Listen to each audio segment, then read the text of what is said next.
everyone is too busy talking over there and putting on microphones, but please, the floor is yours. Indeed.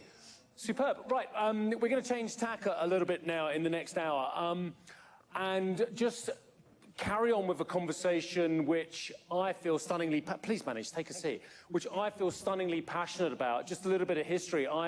For a large amount of my career, have followed energy companies. I was an OPEC reporter, and nowadays I cover a whole host of issues, but not least the fact that sustainability and the drive to net zero, and the fact that energy companies come up to me after I've spoken to them and say, actually, can you not call us oil and gas anymore? Can you call us energy companies? Can you call us companies that are actually working on new energy as well? And I think it's absolutely fascinating how even the IOCs and the NOCs got on board in the last COP as well, and I think that's absolutely amazing as well. So look, what we're going to talk about here today on this CNBC IoT Powering the Digital Economy panel, which we're going to have after we've had an excellent conversation with the gentleman on my right, who I'll introduce in a few moments' time, is how to stay focused on sustainability. We're going to have a little video explainer as well, just to kind of set the topic before we speak to our panel as well. But safe to say, it's not just you lot here as well. You're the privileged ones who get to see this in person. We're actually live streaming this on LinkedIn, I believe, YouTube and Facebook as well. Right, let me just introduce the gentleman who is sitting to my right here as well. Manish Pandit is Executive Vice President for International Operations at Schneider Electric as well. And I've done a lot of work with Schneider over the last few years. In fact, I think Jean-Pascal, your chairman, is ignoring me this Davos for the first time in about a decade. I haven't spoken to him yet, but I did catch up with your CEO in the last 24 hours. And he's delegating. He's delegating, yes, okay, that's fine. I'll catch him somewhere in Davos before the end of it. But the thing for me is that I've worked with your company for a very long time, and I know how passionate every single one of you are. Literally every member of your team that I've met over the years are about sustainability and combining that with technological drives, with digitization and other processes as well. So for Schneider, it's in the DNA that you want sustainability to go hand in hand with digitization. But just tell us a little bit about your journey and how you see this developing from here. Yeah. No, thank you, Steve. Great to be here with you on this panel. You know, at Schneider Electric, our purpose is around sustainability. That's what we do for a living, and that's what we bring to our customers and partners, which is what we call as Life is On. Schneider has been on this journey for a long time, and today what we are doing is, with our energy management and automation, we are overlaying or converging it with digitization and software. Linked to sustainability, of course, to deliver those solutions to our customers, and that's a journey that has started. We see today what we see is that sustainability is linked to economic impact. We are not doing sustainability for the sake of sustainability, but there's a real return. And investments in sustainability, the period of returns have shortened. And if you look at buildings, for example, investments made there typically can save up to 30% of energy. We are doing it ourselves. Just yesterday we got here an award for our Sustainability Lighthouse Factory in our Hyderabad plant, where using the technologies we have been able to save close to 60% over 4 years in terms of energy, in terms of waste optimization, in terms of water, and of course in terms of carbon footprint as well. Manish, there's so many things to break down there, not least the fact that you didn't use that word, which I always struggle with. Is it eco-structure? I mean, the words that your company makes up as well, is that your responsibility? I think, yeah, eco-structure, but I kind of almost say it right, for having practiced for the last 5 years. But the fact of the matter is, we're not talking about moonshots here to get to profitability. We're not talking about new technology which will be available and at scale in the next 5 years or 10 years. We're talking about the here and now, and I think that's really important for our online audience especially to understand. We're not talking about investments that may or may not come off. It's not a power law investment that 1 in 10 will work. We're talking about technology that's here and now, aren't we? That's right, that's right. And you said it, and thanks for mentioning EcoStructure. I mean, that's a platform that has evolved over the years, and when I give you the example of Hyderabad, sticking to that, it's built on the EcoStructure platform. Which is where we have thousands of sensors and data that is collected, bringing all our devices which are on IoT platform onto EcoStructure. So this is what we have developed today. EcoStruxure is available across various segments, whether it's about data centers, industries, buildings, about the grid.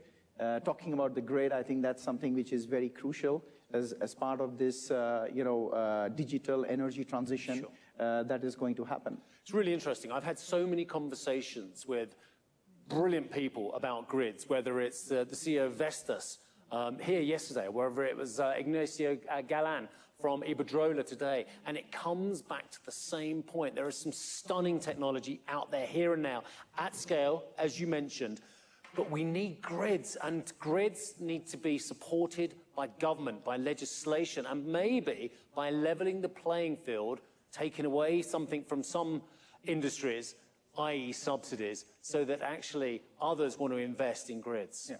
Well, I'll say one of the things is about technology. I think what we need is more technology to enable that. Electricity is going to be, over the next 30 years, as the primary source of energy. It's today at about 20%. It's going to increase to 50% by 2050, and that is all going to flow through the grids. There are central grids, and then there are local grids, and then there are microgrids. And this is where it's when we talk about energy security, energy transition, it's very important to have those grids in place. And EcoStruxure has those different elements, whether it's about microgrid, whether it's about regional grids, whether about city grids, or even a national grid, or transnational grids, I think, which is the new thing that we are talking about. Okay, I mean, something we're going to bring up in the panel later on is that about 50% of companies thereabouts have given their net zero transition blueprints as well. There's a lot that haven't then on that basis as well. What do we say now? What do you say to those companies that haven't fully enveloped or developed a net zero strategy and think of sustainability as a nice to have rather than essential? Well, I think that there is never too late to start. The model that we say is, strategize, digitize, and decarbonize. I think it's good to start with strategizing and laying the roadmap for what you need to do to get to net zero. Then it's about digitization, because the only way you can achieve it is by digitizing all your resources and all the data that is coming in. It starts with monitoring. If you don't monitor, you're not able to reduce. And then, of course, decarbonize, and which is actually to make it happen. And then you have resources like, you mentioned it, EcoStruxure and others, and which are able to bring down and get the companies on that path of net zero. I've said it before in other panels, and I know we've got a little bit of time, but I'm happy to go over just for a couple of seconds as well. Collaboration. One thing I know about Schneider is you're very, very keen on bringing up your entire ecosystem with you as well. How's that going? Well, that's a real key focus, and it's one of the things that we are accelerating every year. I would like to talk to you about our supplier program, which is a zero carbon project. As an impact company, we have to do well to do good, and we have to, and vice versa, at the same time, take everybody along. Our success will not happen if you're collectively not able to achieve that. So the zero carbon project of Schneider, which is to see how we can get to our top 1,000 suppliers, which represent about 70% of our upstream carbon, how we can help them digitize, how we can get them decarbonize using the same tools and that we have with us. And that's a program that is very, very key to us. We are also doing it for other industries. We are doing it for the pharma industry. We're doing it for the semiconductor industry. So, yeah, I mean, that collaboration and making sure that we take everybody along is a key part of what we believe in. Finally, you don't pronounce the X in EcoStruxure?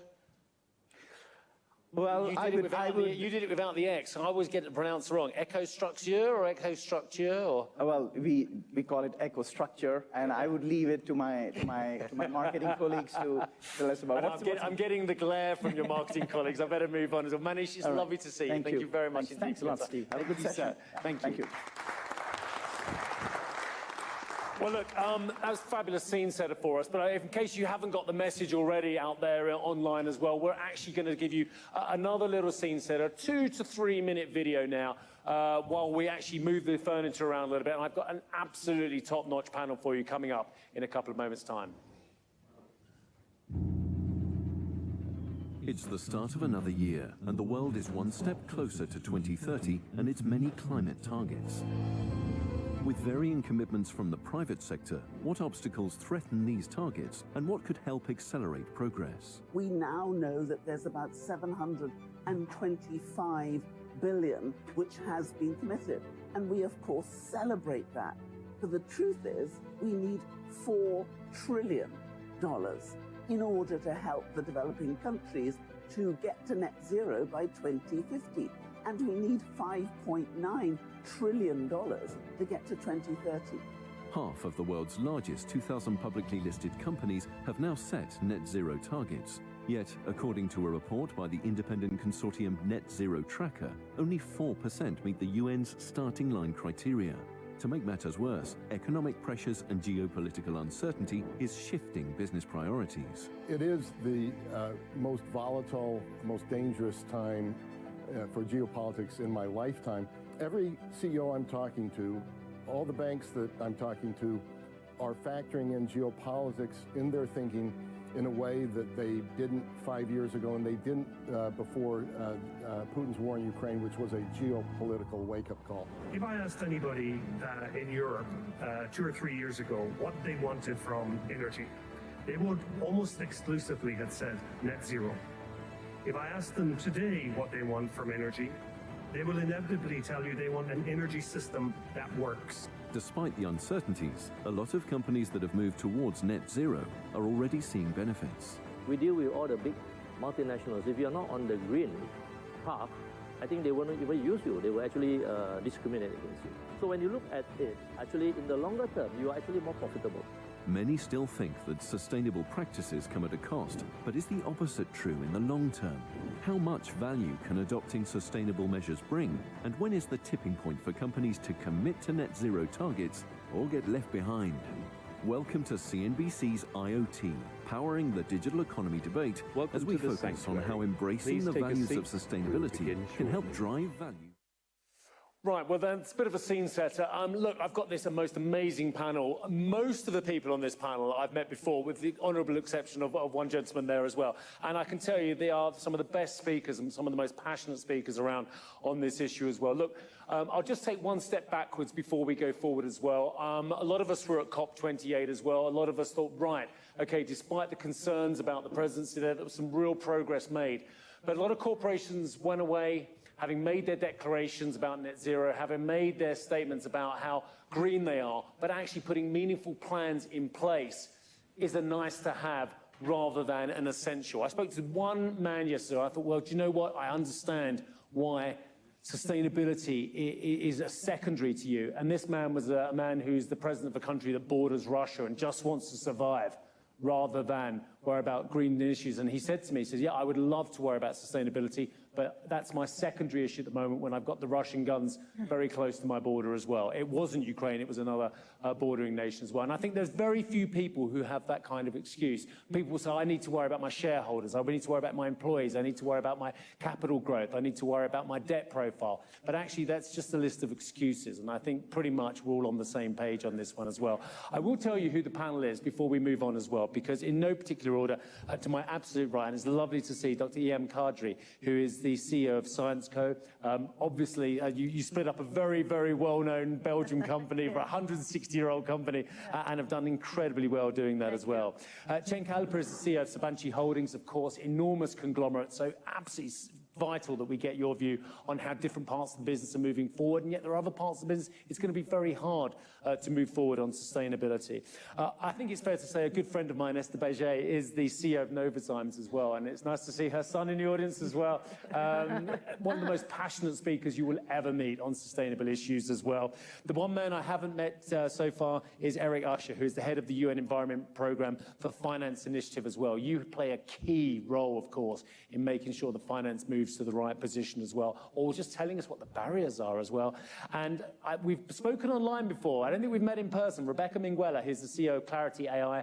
If we're going to do this, we need databases, we need knowledge, we need AI. And Rebeca can tell us a little bit about how that is helping move companies to sustainability and making it easier for them to do so as well. What I'll do to start off with, an opening round, I'll move from you all the way down the line and just ask the very simple question.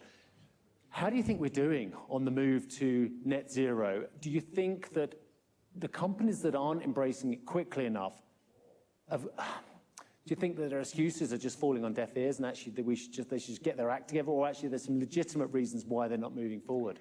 Accenture did a study, Steve, just recently, and they published it. In the G2000 companies around the world, only 18% have a net zero carbon, a real roadmap, and they execute against it.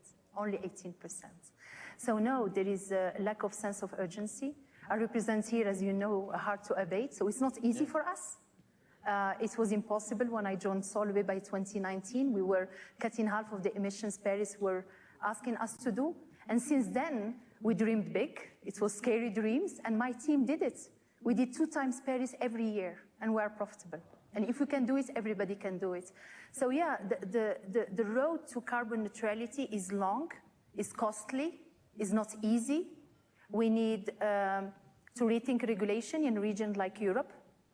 We need to defend IP and have regulatory recognition for the good guys who are doing the good jobs, because you talked about the shareholders, we may come back to that later.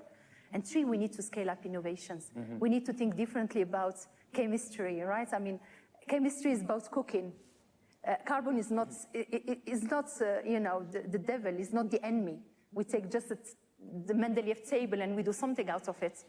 And I want to have enzymes, Novozymes. I want to have waste. Because if you recycle the waste, it's not a waste anymore. I need biomaterials. I need Gen AI to help me to rethink the way we do chemistry. And we need to embed circularity in the way we do chemistry. Because in my old days, and I'm old enough now to say it, 30 years ago when I started in my chemical lab, nobody asked me to think circularity. Every product I was making, they asked me for the end of life. It's a crime to talk about the end of life. We should talk about the end of the first usage, second usage, third usage. Yeah, I'm not gonna throw away this. No. I'm gonna use it again. It's the same for a product, for a molecule. So I think, but I'm an optimist, I'm a scientist, I'm a humanist, and I believe in people ingenuity, and I believe that there are solutions out there where public financing, AI, you know, the value chain represented here needs to help us to reinvent the way we do business. Just to say, I'm going to do one round all the way down, and then after that, by all means, jump in a bit. But you've already raised so many issues. I'm going to pick up 1 or 2 of them. Well, just one, actually, because I do want to get through everybody in a moment. You talked about hard to abate, and the chemical sector is one of those tough sectors as well. Did you do this along with your peers in the European chemical sector, or actually did you have to go out on your own? Because it's very interesting that the question is, would it put you at a competitive disadvantage if you go out on your own, if you lead from the front as well? Yeah. Or actually has the whole of the European chemical industry found a way to do this? Well, frankly, there is a new generation of leaders who believe that this is the right thing to do. But we see now, specifically with the energy crisis in Europe, and there is a big elephant in the room, Steve, is the lack of competitiveness in Europe. Energy prices are higher than the US or China. We are still in the middle of this raging war, right, with inflation and with post-pandemics fatigue as well. So things are not stable, right? And there is lack of competitiveness. We need infrastructure. As a chemist, as a hard to abate, every side has a different solution. It's not one size fits all. So, for example, in Germany, I needed biomass coming from recoverable wood, non-recoverable wood waste, and I had to build the whole ecosystem. In Dombasle in France, it's about your waste, your bin. So I did, an alliance with Veolia, a waste company. They're collecting your bin, and we're using it to switch from coal. Amazing. But each time it takes 2 to 3 years permitting. Permitting is insane in Europe and in some other regions. Yeah. It takes too long to just get, you build the business case, you go to the steer room, you have the money, you don't even ask for the money. And it takes 2 to 3 years. So no, I think there is, a lot of people who are willing to do it. The problem is these regulatory environments, which is too complicated. The average tenure of CU is less than 4 years. So if you start year 1 and your permit comes years 5, you don't even see it happen. I hear all of those issues you mentioned so many times. It's soul destroying for innovators, absolutely. Cenk, you're working obviously primarily from Turkey, but you have a global business as well. Just tell us about some of the challenges in some of the businesses that you have within your group? Or actually, tell us about some of the amazing changes you've made to some of your businesses on the drive to sustainability. Of course. Yeah, we are an investment holding company, mainly focusing on energy, industrials, and financial services. And each industry has different challenges. With our energy businesses on distribution and generation, actually, we help people to get clean energy. So we have increased our renewable investments. Right now, we are making every 1 out of 3 windmill in Turkey. And it will continue like that in the coming 5 years. We are investing with our capabilities, agile capabilities in United States right now to actual renewable energy. Meanwhile, we are trying to, of course, clean our portfolio in the energy. Of course, banking, financial services, Scope 1, Scope 2 emissions are quite easy to do that, but we have to help all the Scope 3 environments to get cleaner. So that's the difficulty, but we deploy huge amount of money, we lend money to all our customers so that they can get cleaner. On industry, like the chemistry, we have hard-to-abate sectors. We have cement, we have composites, we have tires. But we have proven that we can do that. So all our companies right now have their roadmaps for 2050, 2030. As we have started, actually, we have committed without having their commitments. And then on the way, we see that actually they are getting there. So from last year to year, to this year, on average, we have decreased 11% our carbon emissions, 9% our water consumption. So, and 5 of our companies right now, SBTi approved companies. So if you target, if you give direction, all the young generation, they find ways to come up. And then we are managing an ecosystem among these companies, but also right now we are enlarging our ecosystem with startup world. So we are presenting our platforms to them to test their technologies. And with that, actually, we are growing this ecosystem that speeds up the transition to cleaner world, actually.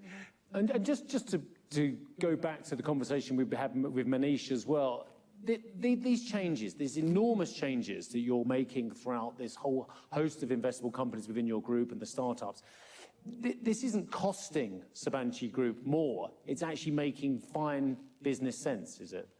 Yes. We see this as an opportunity. If you just look to ESG from reporting perspective, that's a headache. But if you see that as an opportunity, because the whole world is creating a new economy, a clean economy. Now, in our investment committee, we have the first criteria is strategic fit. The second criteria is sustainability. So any portfolio investment that we are going to do should dilute our existing footprint, carbon footprint, and then we look to the financials. So with this filtering, actually, we find out very, But you won't invest in a company or go on a journey of investment without it ticking the boxes on both, will you? We don't. First, we have to tick, and then we go and invest. This is the takeaway that we have to keep reminding the world that this isn't philanthropy. No, it's not charity. This is total business sense. Esther Baiget, just give us 1 or 2 examples from your world, because we talk about this all the time, you and I. I fully agree with you, with all of you.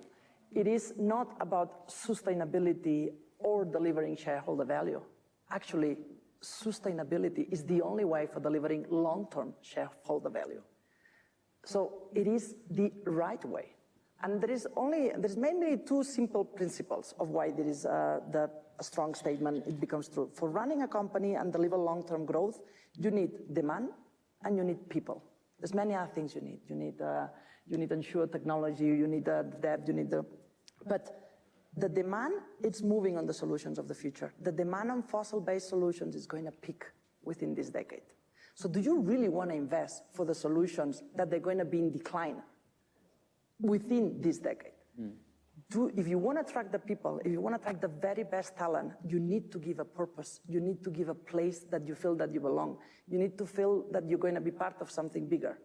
You're not going to be able to track the best of the best, which is what you win. You need to be winning companies. So it is not sustainability or shareholder value creation. It is shareholder value creation through sustainability. I have the privilege to work in a company that we're showing that this is possible. We have reduced our CO2 emissions since we started the commitment of moving in this journey, 68%, and we have delivered within that period more than 20% growth, revenue growth, without compromising the margins at 25 EBIT, not even EBITDA, EBIT margin. It is possible. It is true that we're small. It is true that we are not in the hard to abate. So maybe I would say we need more of you. That's what we need. We need more of Imran. We need more of CEOs that they make the question, how am I going to be part of that future? More on how am I making the change last after me? That's what we need. Absolutely. And then we have to find a way of how to work better collectively to remove roadblocks that they are unnecessary. We need to work more with authorities to create the framework that we can move bolder, future, faster. We have a regulation which is based on the past. It takes 6 years to register a microbe to replace fertilizers. In the US, you can do it with 2. We're subsidizing fossil-based solutions. We're subsidizing the past. We're spending $8 trillion per year. That's 8% of the GDP. That is more than what we invest in education for that talent of the future that we also don't have. But Ester, I've had this conversation with so many policymakers, and unfortunately, most of the Western world is going to the polls this year, whether it's India or the democracy, whether it's United States, whether it's across the whole of the European Union as well.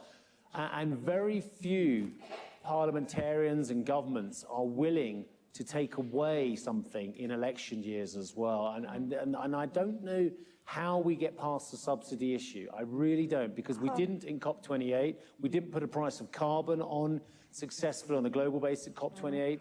And there were some things missing that have been left for, I think, even COP30, to be honest, rather than 29, which is in Brazil, well, of course. First, you have to choose to be optimistic. Otherwise, you and don't. You do. You infuse me with optimism. I would like to live in your household because I'm sure it's the most optimistic place in the world. Yes, I've had the nod on that one. But then it's the power of collaboration. Business has a responsibility. I have the gift to be part of a CEO Climate Alliance, to co-chair a CEO Climate Alliance. This is a group of CEOs, more than 100 CEOs. Collectively, we bring in, Novozymes is a small component, but more than $4 trillion that we embrace our responsibility to move to decarbonization. So we already have reduced collectively our CO2 emissions faster than the world, but we also embrace the responsibility, not only what we do, it's to make other ones come in through Scope 3. You mentioned Scope 3. Top 1,000 companies. The collective Scope 3 emission of the top 1,000 companies, it is 25% of the CO2 emissions of the globe. So if we collectively go and not only reduce our emissions, but we also ask our suppliers, could you please start considering your carbon footprint? Yeah. That's how we drive change. It's not only what we do, it's what you make others drive. I hear you. And we can talk a bit more about Scope 3 in a few moments' time, but I need to move on to Eric in a few moments. The only thing I will say is asking them nicely to come with you is a carrot. Maybe there's a stick in there somewhere as well. Come with us, or actually we're going to try and find someone else as our partner. Yeah, you go with a carrot and the stick. Yeah. You go showing when you bring this data, you're going to skip 3 of the process approval to become a top supplier. You're going to be a part of the selected suppliers. So it's the carrot and the stick. But it's more importantly embracing the responsibility to drive that dialogue. Well, we've already talked about the new generation of leaders as well, so hopefully that is part of the equation. What is also part of the equation is getting the money in place as well. And I think what has been brilliant about the 3 guests already, it is absolutely made very clear, as it had with Manish Pant as well, is that the business case is there. Tell me a little bit about the rules and how the financing principles are in place at the moment and how they're developing to put the money in place so that these amazing, thriving businesses can do what they do sustainably. Yeah, no, thanks. And I think, the financial markets, they are enablers. I think what they really want to hear is what we hear here, is essentially, their challenge and 2 main points. If we talk about net zero, you have about 50% of the financial system who've set targets, but targets, the question is, are they credible? We work mostly in the banking sector.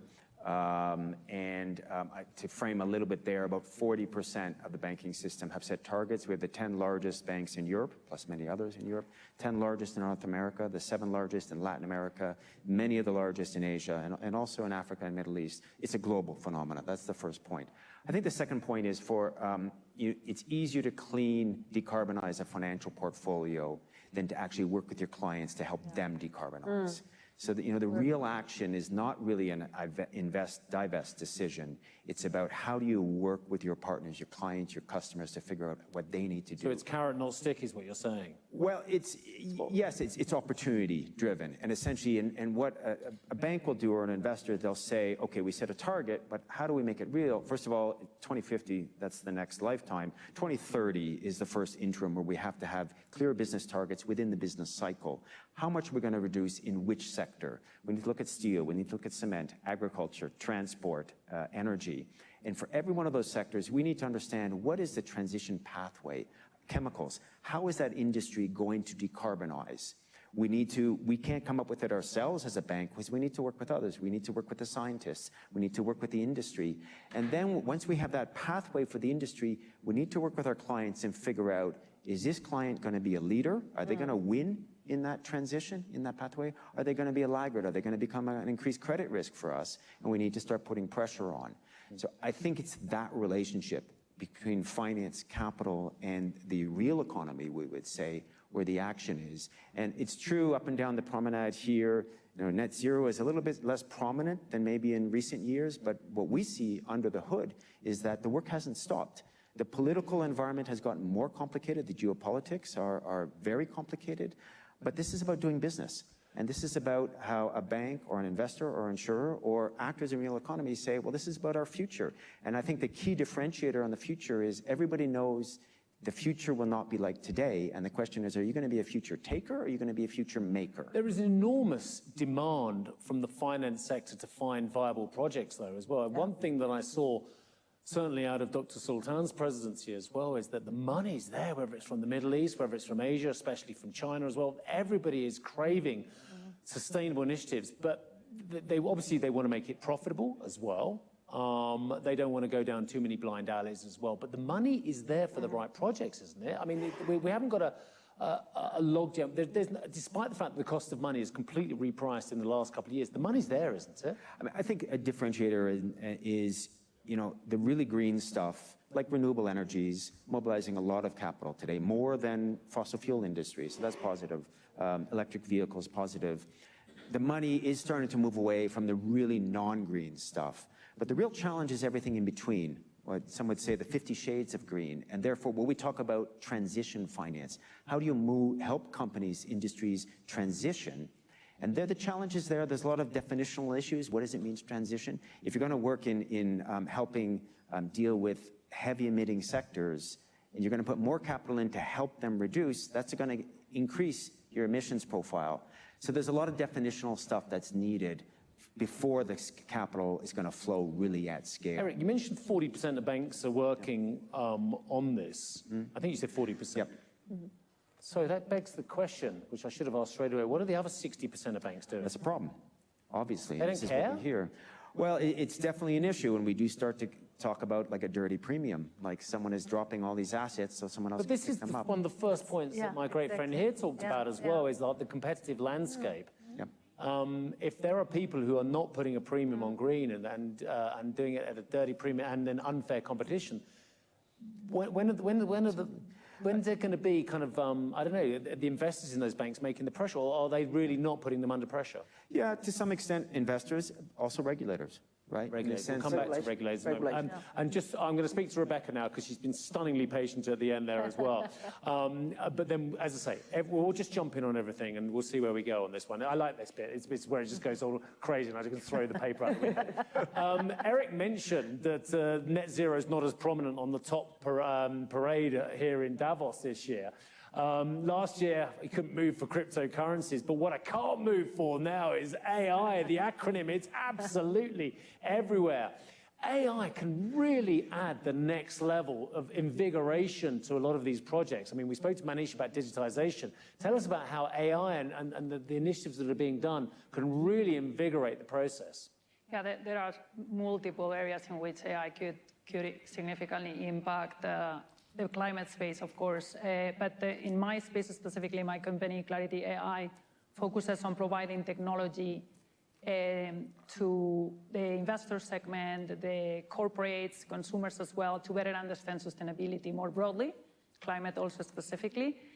Because one of the reasons why I believe companies are also struggling, and mainly investors, to identify those opportunities of investment and deploy capital is because they find they don't have the tools to better understand that 50 shades of gray that Eric was mentioning, like where do I invest, and many times they also lack the understanding of the technologies, the trade-offs, and even more so how to do the forward-looking views on what's going to happen. So of course AI is helping. We have been using AI, by the way, for 6-7 years now.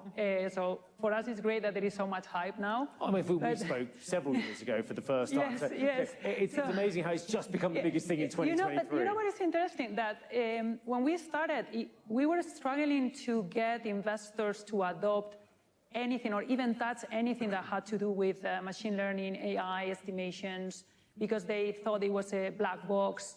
If we will go with, okay, we have these controversies analysis done with machine learning, fully automated. No, I need an analysis report done by a person.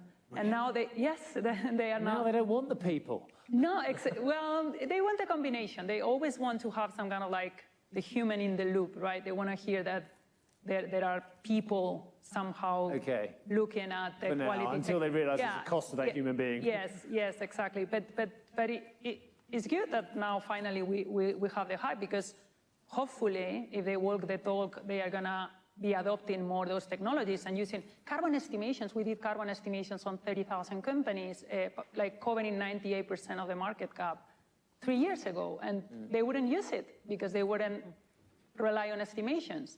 And suddenly now they will. So that's good, because they will be able to. Just before we move back to the rest of the panel as well, just tell us a little bit about what the information that, I think one thing I've noticed, and again, I popped into a session in Dubai, and it was Mike Bloomberg, it was Mark Carney, and several others, Henry Fernandez from MSCI.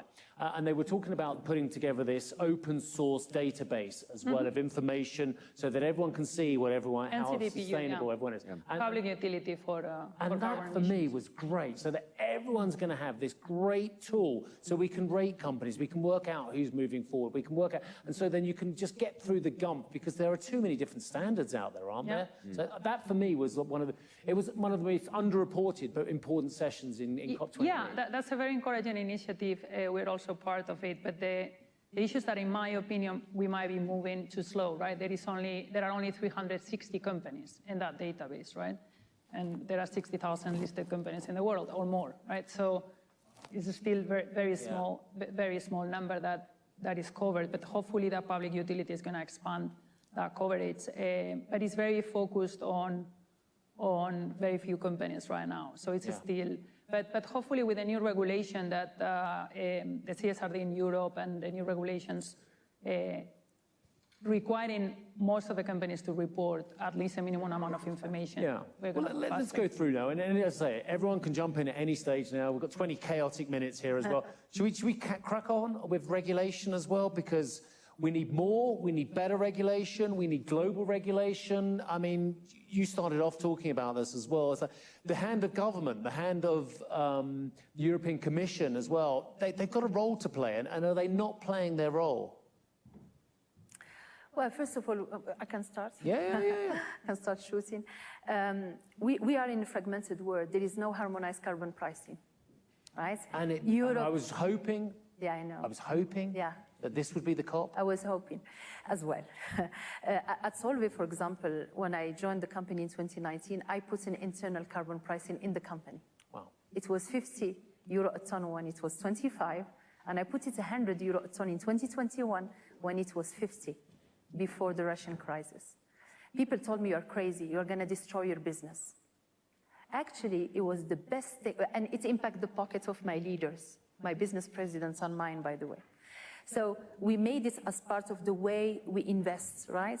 And that internal carbon price in a harmonized one was the deal maker to change the paradigm inside the company.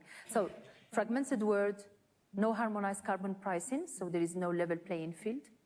Europe being the most regulated region in the world, with the oldest industrial infrastructure, chemistry, normal, it started here, needs to reinvent the way we're gonna decarbonize. So we are all pro-Green Deal, right? That's not the point, it's how to backcast from the 2050 landing and how to get this affordable energy. I'm agnostic to energy.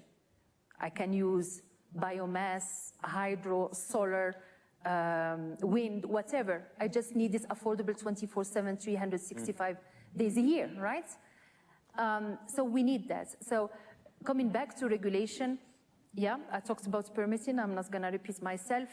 We like regulation because it pushes us to be innovative and disruptive, but we need to simplify the complexity. And Europe has a 27 member of states. There is no, we need unity. I like diversity, but we need unity. And I give you an example, Steve.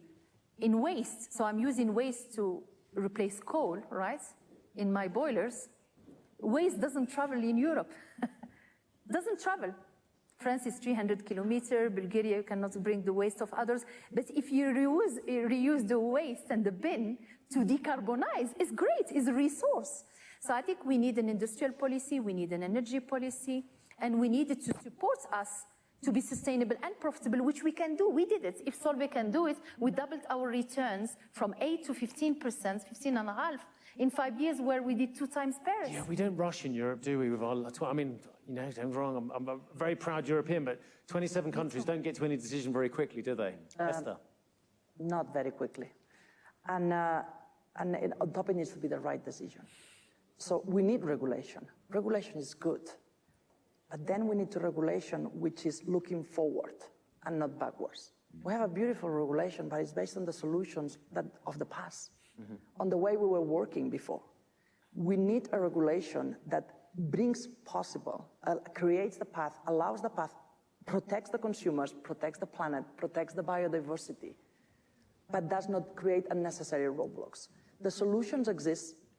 We have the solutions that leave alternatives to pesticides and chemicals, through microbes, through enzymes, through many other alternatives. There are other solutions that bring fulfill the doubling of protein demand, not only by feeding more sustainable the chickens and the cows, but also how to keep plant-based food healthy. Yeah. Giving the texture, the experience. We have solutions that decouple the exposure to fossil-based, not only green energy and solar, but also biomethane, bioethanol, biomass into biofuels. But then you have all these solutions that they get stuck into the path of the past, creating a very, very slow registration period. Is it the fact that we don't get to the right solution, or we get there eventually, we're just too slow? The solutions exist, but every time you go into a new market or you create a new solution, you need 6 years to go from solution to sales. Because you have to go through all the criteria of solutions that they are. Okay, so look, I do want to bring everyone in on this as well, but when you two, as top European business persons, go to the Commission or go to your governments and say, why is it still this way? Why are we still stuck in the past? When you go to Mr. Sanchez, or we go to Ursula von der Leyen, or we go to the crew, or have you, what do they say? What's the politicians' response? That's half of the problem is we didn't go before. So I think business companies, we have a responsibility also to embrace that we did not proactively sit at the table. We let it go and we complain. We have to be proactively being there. Then a big portion of the problem, it is that it's not so easy to make that change. And it requires the courage and the leapfrog. We need the consumers also to embrace the awareness of the regulation of the future. Yeah. We need to create the understanding of how are these new solutions looking for and what it makes. I'll give you one example.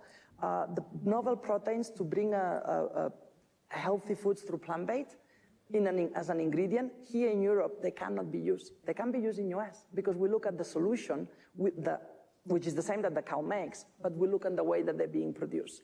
So we have to think in a different way. At the high level, the conversations take place, but it's not cascading, and we're too slow on the implementation of making the change. Do you have the same barriers? Similar, but I hate regulations, but we have to bear with them. I was privileged enough to participate to innovators or unicorns dinner on Monday evening. Right. Okay, and with all the startup companies over there, and Sam Altman was there, you know, the idol of OpenAI. Yeah. And, you know, he said that... The idol of AI or not-for-profit AI? I used to be the latter, but then I kind of got a bit confusing, didn't it? So AI suddenly became for-profit. Or is that just me being cynical? He said one thing very critical. He says that technology brings prosperity to everywhere. Okay? So actually, now with OpenAI or with AI, education, pharma, material science getting faster, getting cheaper to innovate in those. So now we have to compare the speed of innovation and speed of regulation. Speed of regulation will be always slower. It's amazing you brought that up, though. And Rebecca, you're the great person to, and this is almost not the right panel, but I'm going to go for it as well. We have lots of amazing products that could be to market if it wasn't for permitting, regulation, all kinds of issues. Whereas, correct me if I'm wrong in AI, we've got the product, but we haven't got the regulation yet. It's almost like we've gone the other way round. Well, we have the EU AI Act, right? In Europe, European Union has been pioneering the first regulation on AI. There's still a lot of work to do. It's funny because yesterday I was doing a debate with Professor Stuart Russell at Politico on should AI be open or closed, right? Which is the debate right now. Until what extent should we have closed models or open models? Should we all collaborate? By the way, open AI doesn't mean that it's free of charge, because there is also a lot of debate of, do you pay for it? Is it for profit, non-profit? But open, it means that there is more collaboration, and we try to move faster also on controls and regulations, because the dangers of an uncontrolled AI model is very real. Yeah, it was the films I grew up with, and now it's reality. The dystopia, this dystopia of machines controlling humans, it's very real. No one, of course, knows when or how or whether or not it might happen, but more and more, even the coders working on those models don't understand the responses very well, right? So it's scary. Yeah, I still think I'm part of some great big AI simulation. Eric, in terms of regulation, I'm sure I am, yeah. No. But I can't be, no one would make one like me. Just defunct model. Eric, what about regulation and finance as well? How can it act as a catalyst for more sustainable development? I mean, it's interesting, obviously, if you take finance versus AI, and many would view that there's too much regulation in finance, not enough in AI. And I think if we talk about the climate challenge, some skeptics would basically say private sector doing this voluntary net zero stuff means nothing. All we need is a regulator to regulate, do their job. Regulating is tough. Knowing how to regulate is tough, and it's really only when regulators see leaders in the private sector voluntarily leading in that regulators can say, okay, I see how they're doing it. We can now start to standardize this, and we can basically get the other 50% involved. But if the regulators move too quickly, often it will pose other types of challenges, just that regulators don't understand the business the way the chemical companies, the way the banks, the insurers do. Of course, regulation, we believe, is needed in AI. Once again, the question is, how do you get there, and what is the relationship between public and private? Smarter consumers, and bringing, not the consumers, equipping the consumers with a smarter information would also accelerate the change. If when you go and buy, you would be able to choose the carbon footprint. You would be able to understand the hidden costs of those goods that you buy. I'm not saying you would pay a premium, but maybe you would make a choice, conscious choice. Today, we don't have access to this information. So there is a beauty here on, yes, collaborating industries and bringing our voice with the regulatory intelligence, because they mean good. The willingness is there, but also creating the space on how we make consumers smarter and capable to make better decisions, not at a premium, but at least consciously aware of what it is that you buy. Yeah, I mean, sorry. Yeah, go ahead, Rebecca. Go ahead. Yeah, on the consumers, but it's interesting. We have been trying to bring those solutions to consumers for years now. And there are a few challenges there, of course, that consumers always say they care, but not necessarily, even when you show it to them very clearly, not necessarily choose sustainable versus other things. But when asked, they always say they care. And then, of course, most of the e-commerce platforms, they all care about sustainability as long as it's whatever information is not damaging the conversion, right?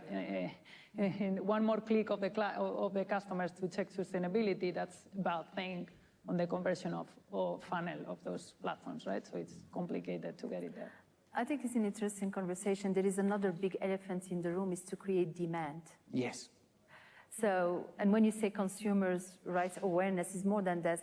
Syensqo is in the batteries, right? So we produce materials for batteries. The world needs more efficient, cheaper batteries, smaller batteries, safer batteries. And we are working in generation 4 and 5. So while technology is there, we are in generation through lithium ion, and we are working on 4 and 5, without charging stations, the consumer is not going to buy an EV. And by the way, I love EV because I can double the opportunity for my business, right? There is no, there is no sales.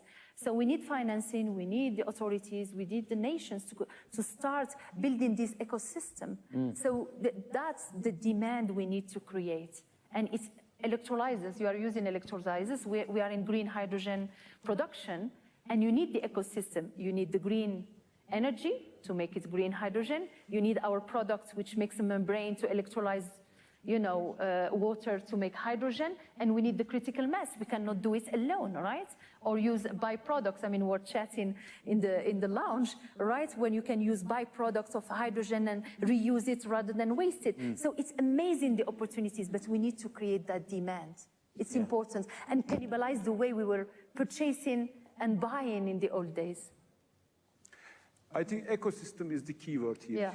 Yeah, we have to build the ecosystems. I think we are together with Ilham. We are building the ecosystems, aren't we? I mean, yes, we are. I don't want people to go away with the impression that we're at ground zero on this. We have started, haven't we? But that speeds up everything. And as actually business society with corporations, we have to concentrate on the impact that we are creating. Together, we are in Global Impact Coalition right now. How to collaborate better and how to increase the speed of change. When there is a critical mass of people like you five on this panel, I beg your pardon, and then, dare I say it, some people like me who are reporting it more and reporting it better and being more educated about the opportunities as well and how this works, do we get an exponential growth at some stage? Do we get to a point where it's building, then we get a hockey stick? Is that how this is going to work in finance, in innovation, in ecosystems? Does that feel like the way? I mean, I'll talk to you there because I'm still talking about the 60% of banks. I love the fact that 40% of banks have got buy-in. Yep. But I hate the fact that 60% haven't. Yep. I mean, I think you can look at issue by issue, but every economic actor will always say, what is my comparative advantage? Where's the opportunity? But also, what are my competitors doing? So if you can get a group of competitors starting, there is a very strong network effect, essentially. And when regulators start to say, oh, yes, this is important, and the different actors start to refer to it and talk about it, that creates a good, positive ambition loop. Well, that's very clear. We need leadership. Yes. Leadership. And I need the bankers to say, okay, I see what my peers did, but I'm going to be brave in this. I'm going to put a carbon price that's going to hurt me and my chairman, yeah? And we need the leaders to be more fearless, like bolder, because right now there is such a huge ESG backlash in certain regions, like, of course, in the US as well. And it's funny because we were working with two retail banks, I'm not going to name any names, one in the UK, one in the US, who wanted to incorporate the carbon footprint into the online payments, right, into the platform for consumers. And with this ESG backlash, they said, no, we are not going to do it yet until the elections in November because we might be perceived as a woke, that we're pushing certain views to our clients. I still want to know which bit of woke it is. I still want to know which bit of woke it is that the critics don't like. What, you don't like the E bit, the S bit, or the G bit? I don't know, I kind of feel quite proud that I'm all three.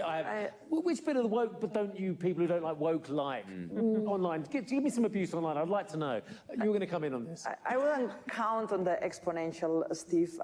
You wouldn't? No, I think it's going to be more gradual, but increasing the momentum more than exponential. Sure, it's not like AI where they didn't want to know for years, they wanted a human being, and suddenly you can't move for a 30 times sales valuation in AI?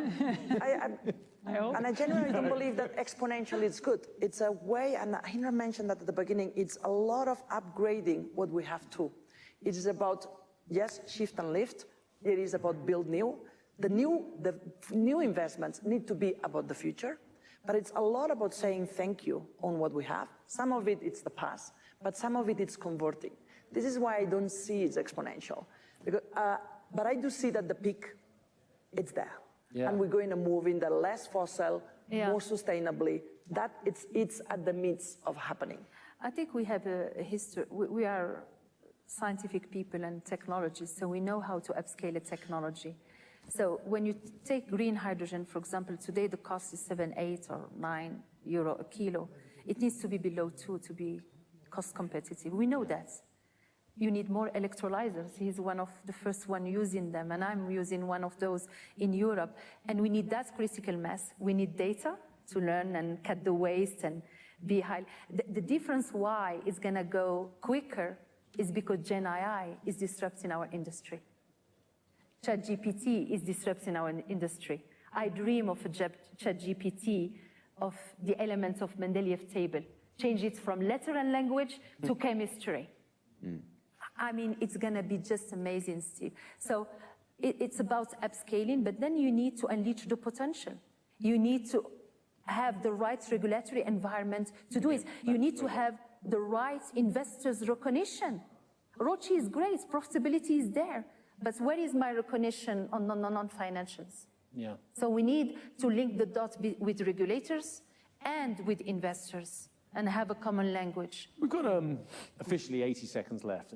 I may even sneak over a couple of seconds. But in terms of one thing that's going to drive, I mean, we are amidst the critical decade, I think, so far. We've talked a lot about it ever since Le Bourget, COP21 as well, which I was at, and then Glasgow. This is the critical decade. What is the one positive thing?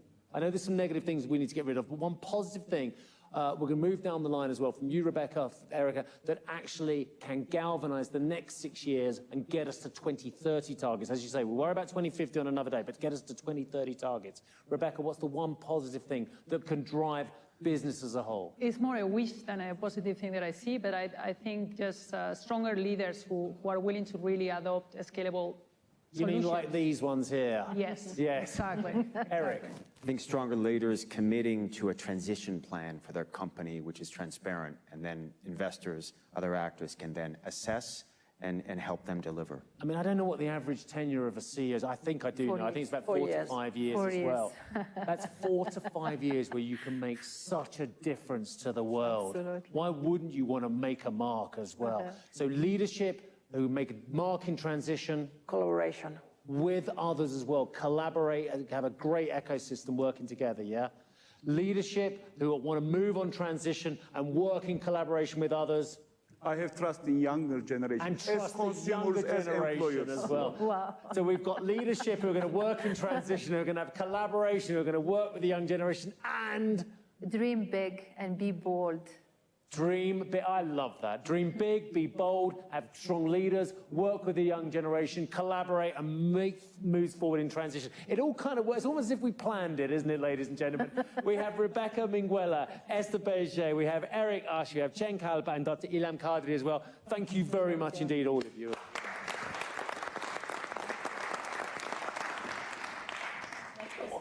Thank you so much.